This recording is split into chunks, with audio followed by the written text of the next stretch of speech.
ओम शांति।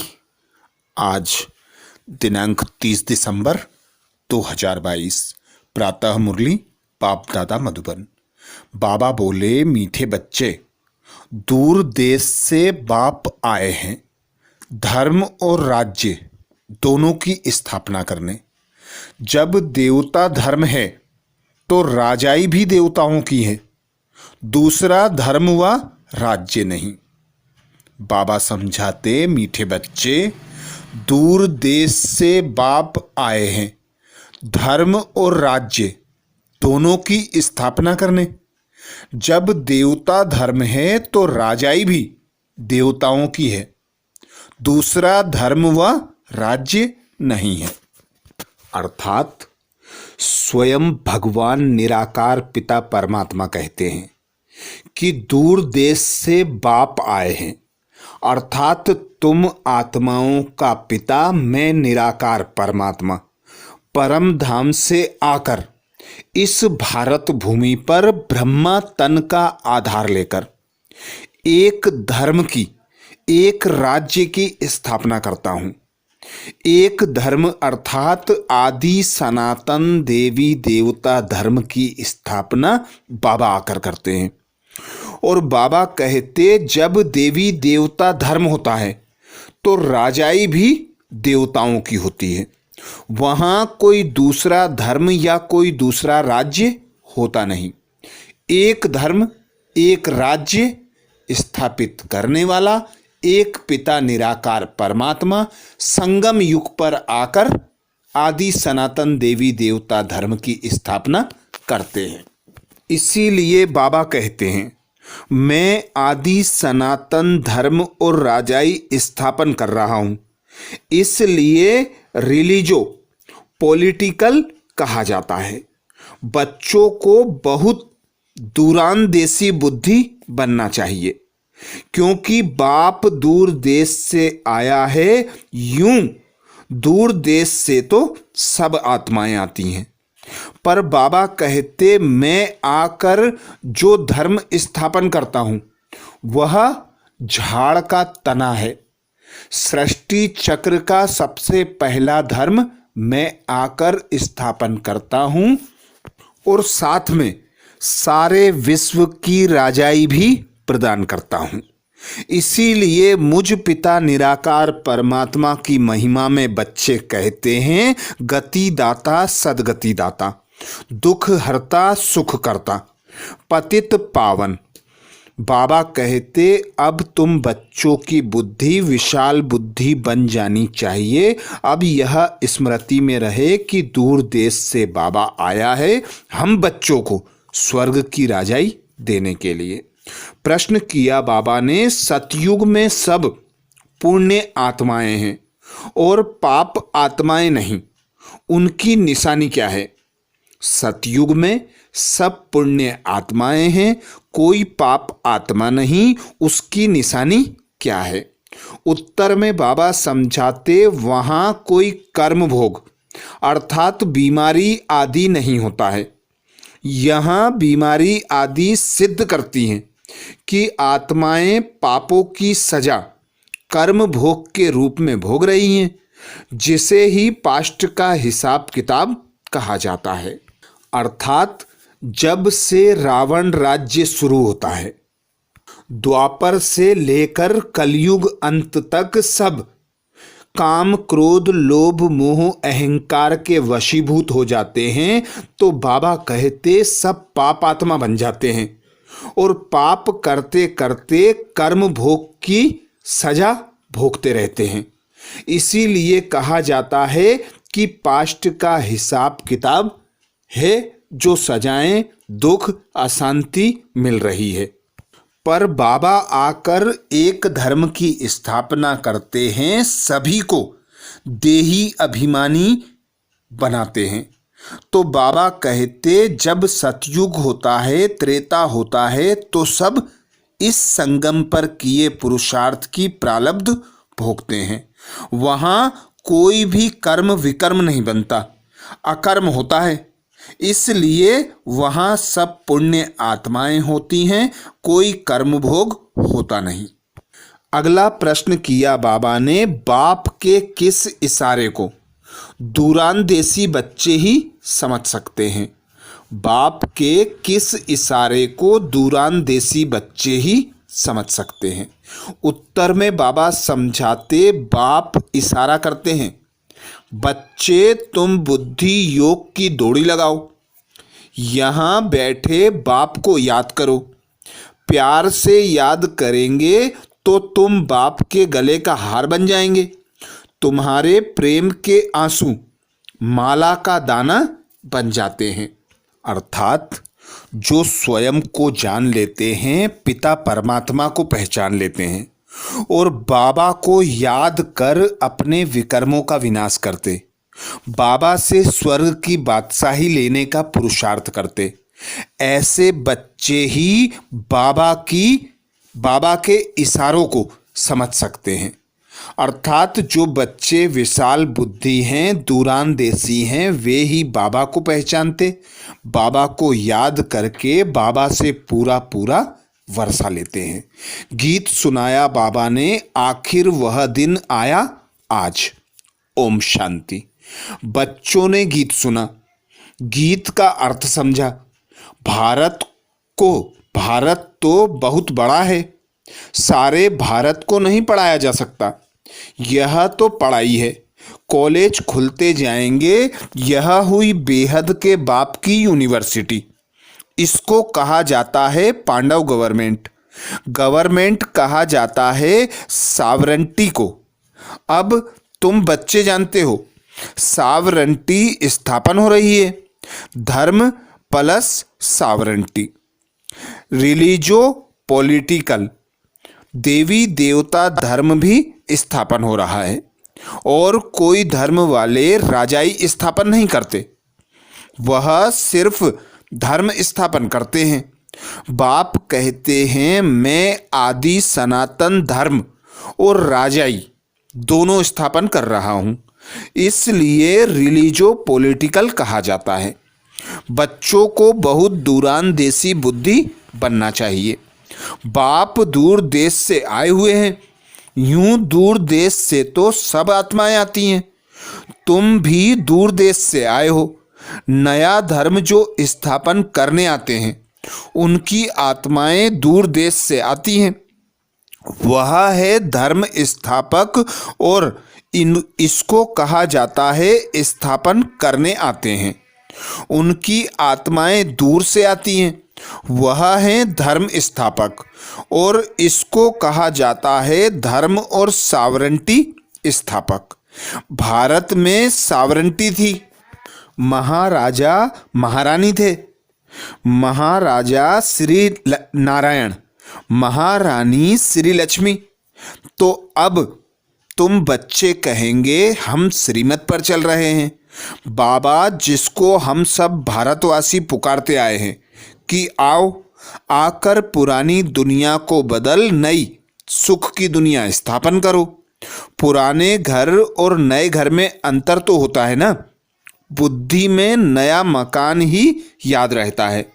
आज कल तो मकान बहुत फैशनेबल बनते हैं, ख्याल करते रहते हैं ऐसा ऐसा मकान बनाएं।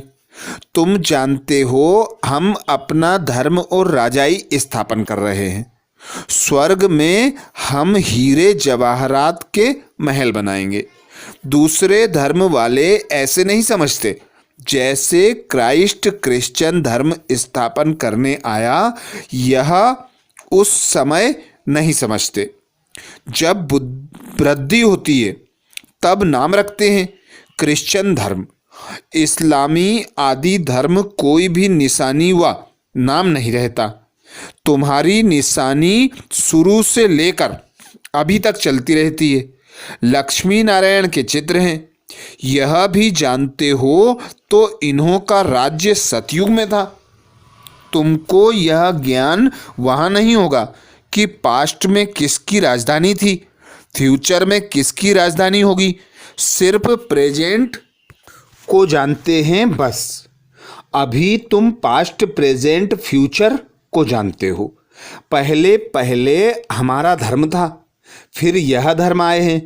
संगम पर ही बाप बैठ समझाते हैं। अभी तुम त्रिकालदर्शी बन गए हो, सतयुग में त्रिकालदर्शी नहीं होंगे। वहां तो राजाई करते रहेंगे और धर्मों का नाम निशान नहीं रहेगा। अपनी मौज में राजाई करते रहेंगे। अभी तुम सारे चक्र को जानते हो। मनुष्य यह तो नहीं जानते हैं कि बरोबर देवी देवता धर्म था, परंतु वह कैसे स्थापन हुआ, कितना समय चला, यह नहीं जानते हैं। तुम जानते हो सतयुग में इतने जन्म राज्य किया, फिर त्रेता में इतने जन्म लिए। इन्हों को भी जानना पड़ेगा। बच्चे जानते हैं, बरोबर बेहद का बाप हमको पढ़ाते हैं। तुम जानते हो कृष्ण की आत्मा यह बहुत जन्म के अंत का जन्म है, इसमें ही आकर प्रवेश किया है। इनका नाम ब्रह्मा जरूर चाहिए। ब्रह्मा सो विष्णु, विष्णु सो ब्रह्मा।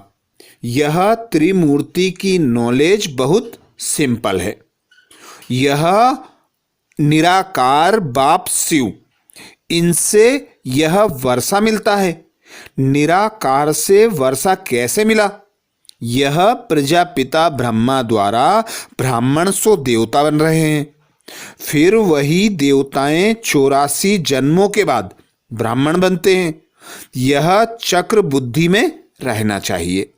हम सो ब्राह्मण, ब्रह्मा के बच्चे सो रुद्र, शिव के बच्चे। हम आत्माएं निराकारी बच्चे हैं, बाप को याद करते हैं। इन चित्रों पर समझाना बहुत सहज है। तपस्या कर रहे हैं, फिर सतयुग में आएंगे। बाबा कहते तुम्हारी बुद्धि में रहना चाहिए। हम मनुष्य से देवता बन रहे हैं, फिर देवता धर्म का बादशाह बन राज्य करेंगे। योग से ही तुम्हारे विकर्म विनाश होंगे। अगर अभी भी पाप करते रहे तो क्या बनेंगे? यात्रा पर जब जाते हैं तो पाप नहीं करते, पवित्र भी जरूर रहते हैं। समझते हैं देवताओं के पास जाते हैं।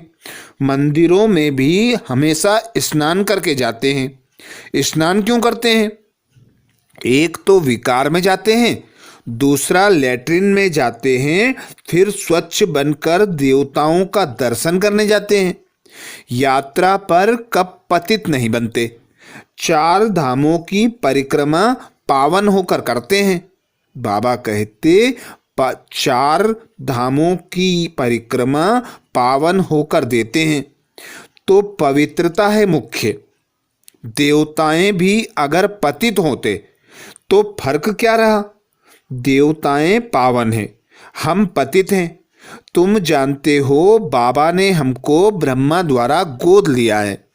यूं तो तुम सब आत्माएं हमारे बच्चे हो, परंतु तुमको पढ़ाऊं कैसे? राजयोग कैसे सिखाऊं? तुम मीठे मीठे बच्चों को स्वर्ग का मालिक कैसे बनाऊं? तुम जानते हो बाबा नई दुनिया स्थापन करते हैं, तो भगवान जरूर बच्चों को लायक बनाकर वर्षा देंगे। कहाँ लायक बनेंगे? संगम युग में। बाप कहते हैं मैं संगम युग पर आता हूँ। यह बीच का ब्राह्मण धर्म ही अलग हो जाता है। कलयुग में है शूद्र धर्म, सतयुग में है देवता धर्म, यह है ब्राह्मण धर्म। तुम ब्राह्मण धर्म के हो। यह संगम युग बहुत छोटा है। अभी तुम सारे चक्र को जान गए हो, दूरांदेशी बन गए हो। तुम जानते हो बाबा का रथ है। इनको नंदीगण भी कहा जाता है। सारा दिन सवारी थोड़े ही होती है। आत्मा शरीर पर सारा दिन सवारी करती है। अलग हो जाए तो शरीर न रहे। बाबा तो आ जा सकता है क्योंकि उनकी अपनी आत्मा है, तो मैं इनमें सदैव नहीं रहता हूँ। सेकंड में आ सकता हूँ। बाबा कहते सेकंड में आ जा सकता हूँ। मेरे जैसा तीखा रॉकेट कोई हो नहीं सकता। आज कल रॉकेट, एरोप्लेन आदि कितनी चीज़ें बनाई हैं, परंतु सबसे तीखी आत्मा है। तुम बाप को याद करो, यह आया। आत्मा को हिसाब किताब अनुसार लंदन में जन्म लेना होगा तो सेकंड में वहां जाकर गर्भ में प्रवेश करेगी। तो सबसे तीखी डोरी पहनने वाली आत्मा है। अभी आत्मा अपने घर में जा नहीं सकती क्योंकि वह ताकत ही नहीं रही, कमजोर हो गई है, उड़ नहीं सकती। आत्मा पर पापों का बोझ बहुत है। शरीर पर अगर बोझा होता तो आग से पवित्र हो जाता, परंतु आत्मा में ही खाद पड़ती है तो आत्मा ही साथ में हिसाब किताब ले जाती है। इसलिए कहा जाता है पास्ट का कर्म भोग। आत्मा संस्कार साथ में ले जाती है। कोई जन्म से लंगड़ा होता है तो कहा जाता है पास्ट में ऐसे कर्म किए हैं, जन्म जन्मांतर के कर्म हैं जो भोगने पड़ते हैं। सतयुग में है ही पुण्यात्मा, वहाँ यह बातें होती नहीं। यहाँ हैं सब पापात्माएं। सन्यासियों को भी अर्धांग लकवा हो जाए तो कहेंगे कर्म भोग। अरे महात्मा श्री श्री 108 जगत गुरु को फिर यह बीमारी क्यों? कहेंगे कर्म भोग। देवताओं के लिए ऐसे नहीं कहेंगे। गुरु मरेगा तो फॉलोअर्स को जरूर अफसोस होगा। बाप पर भी जास्ती लव होता है तो रोते हैं। स्त्री का पति से जास्ती लव होगा तो रोएगी। पति दुखी करने वाला होगा तो नहीं रोएगी। मोह नहीं होगा तो समझेगी भाभी। तुम्हारा भी बाप के साथ बहुत लव है। पिछाड़ी में बाबा चला जाएगा, तुम कहेंगे ओहो बाबा चला गया जिसने इतना सुख दिया। पिछाड़ी में बहुत रहते हैं, बाप से बहुत लव रहता है। तुम कहेंगे बाबा हमको राजाई देकर चला गया। प्रेम के आंसू आएंगे, दुख के नहीं। यहाँ भी बच्चे बहुत समय के बाद आकर बाप से मिलते हैं तो प्रेम के आंसू आते हैं। यह प्रेम के आंसू फिर माला का दाना बन जाएंगे। हमारा पुरुषार्थ ही है कि हम बाबा के गले का हार बने, इसलिए बाबा को याद करते रहते हैं। बाबा का फरमान है याद की यात्रा करते रहो। जैसे दौड़ाया जाता है, फलाने स्थान को हाथ लगा कर आओ, फिर नंबरवार होता है। यहाँ भी जितना बाबा को जास्ती याद करेंगे, जो पहले दौड़ी लगा कर जाएंगे वही फिर पहले स्वर्ग में लौट आकर राज्य करेंगे। तुम सब आत्माएं बुद्धि के योग से दौड़ रही हो। बाबा कहते तुम सब आत्माएं बुद्धि के योग से दौड़ रही हो। यहाँ बैठे हुए वहाँ दौड़ रही हो। हम शिव बाबा के बच्चे हैं। बाबा इशारा करते हैं मुझे याद करो, दूरांदेशी बनो। तुम दूर देश से आए हो, अब यह पराया देश विनाश हो जाएगा। इस समय तुम रावण के राज्य में हो। यह धरती रावण की है। तुम बेहद, बाबा कहते फिर तुम बेहद के बाप की धरनी पर आएंगे। वहाँ है राम राज्य। राम राज्य बाप स्थापन करते हैं। फिर आधा में रावण राज्य ड्रामा अनुसार नोंधा हुआ है। यह सब बातें तुम बच्चे ही जानते हो, इसलिए तुम प्रश्न पूछते हो। कोई नहीं बता सकेगा। अगर कहें आत्मा का फादर गॉड फादर है, अच्छा तुमको उनसे क्या वर्षा मिलना चाहिए? यह है पतित दुनिया। बाप ने पतित दुनिया तो रची है। बाबा कहते बाप ने पतित दुनिया तो नहीं रची है ना। कोई को भी समझाना बहुत सहज है। चित्र दिखाना पड़े, त्रिमूर्ति का चित्र कितना अच्छा है। ऐसा कायदे अनुसार त्रिमूर्ति शिव का चित्र कहाँ है? नहीं। ब्रह्मा को दाढ़ी दिखाते हैं, विष्णु और शंकर को नहीं दिखाते हैं। उनको देवता समझते हैं। ब्रह्मा तो प्रजापिता है ना। कोई ने कैसे कैसे बनाया है। अभी तुम बच्चों की बुद्धि में यह सब बातें हैं और कोई की बुद्धि में नहीं आता। जैसे बावरे हैं, रावण को क्यों जलाते हैं? कुछ पता नहीं। रावण कौन है, कब से आया है? कह देते हैं अनादि काल से जलाते हैं। तुम समझते हो यह आजकल बाबा कहते तुम समझते हो यह आधा कल्प का दुश्मन है। दुनिया में अनेक मतें हैं, जिसने जो समझाया वह नाम रख दिया। कोई ने महावीर नाम डाल दिया। जब बाबा कहते अब महावीर तो हनुमान को दिखाते हैं, यहाँ आदि देव महावीर नाम क्यों रखा है? मंदिर में महावीर महावीरनियाँ और तुम बच्चे बैठे हो। उन्होंने माया पर जीत पाई है, इसलिए महावीर कहा जाता है। तुम भी अनायास ही अपनी जगह आकर बैठे हो। वह तुम्हारा यादगार है, वह है जड़। फिर भी चित्र जरूर लगाना पड़े, जब तक चैतन्य के पास आकर समझें। देलवाड़ा मंदिर का राज बहुत अच्छा समझा सकते हो। यह पढ़कर गए हैं, तब भक्ति मार्ग में यह यादगार बने हैं। तुम्हारी राजधानी स्थापन करने में बड़ी मेहनत लगती है। गलियां भी बाबा कहते गालियां भी खानी पड़ती हैं, क्योंकि कलंगी धर बनना है। अभी तुम सब गाली खाते हो। सबसे जास्ती गिलानी मेरी की है। फिर प्रजापिता ब्रह्मा को भी गाली देते हैं। मित्र संबंधी आदि सब बिगड़ पड़ते हैं। विष्णु व शंकर को थोड़े ही गाली देंगे। बाप कहते हैं मैं गाली खाता हूँ। तुम बच्चे बने हो तो तुमको भी हिस्सा लेना पड़ता है, नहीं तो यह अपने धंधे में था। गाली की बात ही नहीं। सबसे जास्ती गाली मुझे देते हैं। अपना धर्म कर्म भूल गए हैं। कितना समझाते हैं। अच्छा, मीठे मीठे सिकिलदे बच्चों प्रति माता पिता बाप दादा का याद प्यार और गुड मॉर्निंग। रूहानी बाप की रूहानी बच्चों को नमस्ते। हम सब रूहानी बच्चों की रूहानी माता पिता बाप दादा को याद प्यार गुड मॉर्निंग और नमस्ते।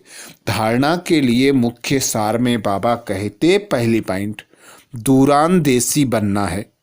याद की यात्रा से विकर्मों का विनाश करना है। यात्रा पर कोई भी पाप कर्म नहीं करने हैं। दूरांदेशी बनना है। याद की यात्रा से विकर्मों का विनाश करना है। यात्रा पर कोई भी पाप कर्म नहीं करने हैं। दूसरी पॉइंट बाबा कहते महावीर बन माया पर जीत पानी है। ग्लानि से डरना नहीं है, कलंगी धर बनना है। महावीर बन माया पर जीत पानी है, ग्लानि से डरना नहीं है, कलंगीधर बनना है। वरदान दिया बाबा ने। वरदान में बाबा कहते सर्व शक्तियों का अनुभव करते हुए समय पर सिद्धि प्राप्त करने वाले निश्चिंत विजयी भव। सर्व शक्तियों का अनुभव करते हुए समय पर सिद्धि प्राप्त करने वाले निश्चित विजयी भाव। डिटेल में बाबा समझाते सर्व शक्तियों से संपन्न निश्चय बुद्धि बच्चों की विजय निश्चित है ही। जैसे किसी के पास धन की वृद्धि की व संबंध संपर्क की शक्ति होती है, तो उसे निश्चय रहता है कि यह क्या बड़ी बात है। आपके पास तो सब शक्तियां हैं। सबसे बड़ा धन अविनाशी धन सदा साथ है। तो धन की भी शक्ति है और बुद्धि और पोजीशन की भी शक्ति है। इन्हें बाबा कहते इन्हें सिर्फ यूज करो, स्व के प्रति कार्य में लगाओ, तो समय पर विधि द्वारा सिद्धि प्राप्त होगी। स्लोगन में बाबा कहते, व्यर्थ देखने व सुनने का बोझ समाप्त करना ही डबल लाइट बनना है। व्यर्थ देखने व सुनने का बोझ समाप्त करना ही डबल लाइट बनना है। अच्छा, ये थे बाबा के महावाक्य। ओम शांति।